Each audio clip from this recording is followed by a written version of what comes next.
एक छोटा सा तिब्बती बच्चा, जिसे 2 साल की उम्र में पहचान लिया गया कि वो किसी साधारण आत्मा का नहीं बल्कि एक महात्मा का पुनर्जन्म है, जिसे बना दिया गया तिब्बत का आध्यात्मिक और राजनीतिक नेता, लेकिन जिसने अपना पूरा जीवन शांति, करुणा और अहिंसा को समर्पित कर दिया।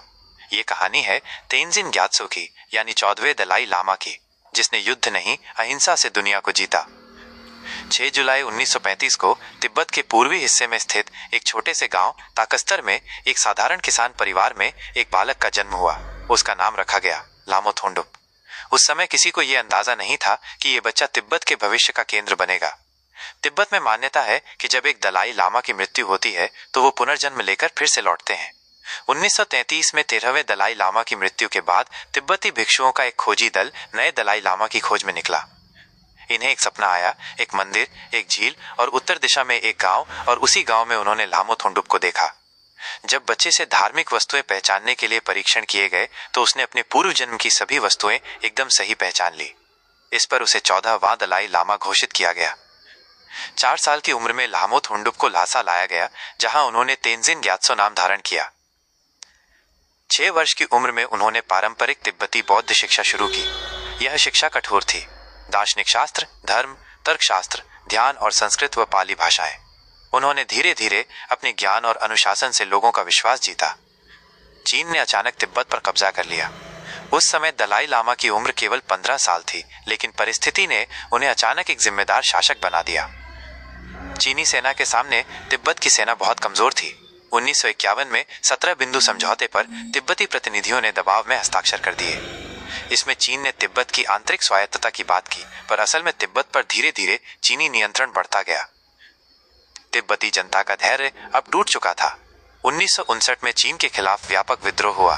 चीन ने क्रूरता से विद्रोह को कुचल दिया।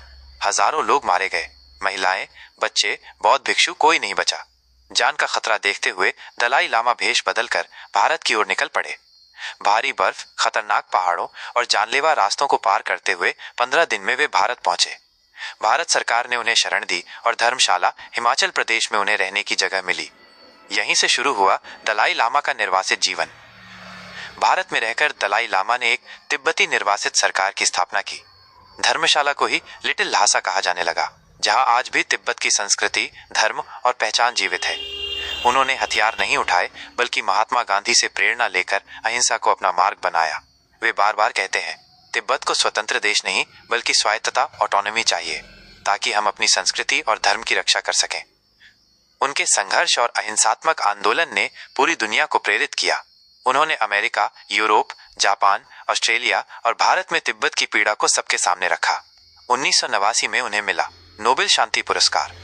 यह सम्मान उन्हें मानवाधिकार, धार्मिक स्वतंत्रता और अहिंसा के सिद्धांतों के लिए दिया गया।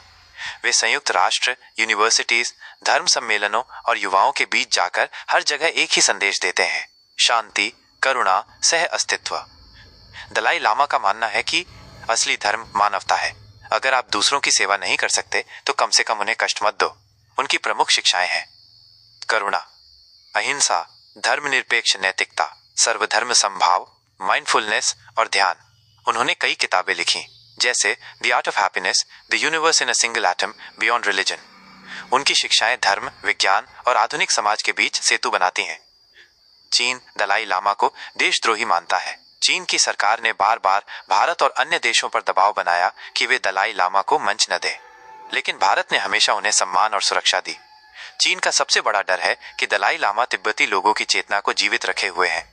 आज भी लाखों तिब्बती उनके अनुयायी हैं, माइनस जो उनके एक इशारे पर बलिदान देने को तैयार हैं। एक सवाल अब पूरी दुनिया में उठता है, दलाई लामा के बाद क्या होगा?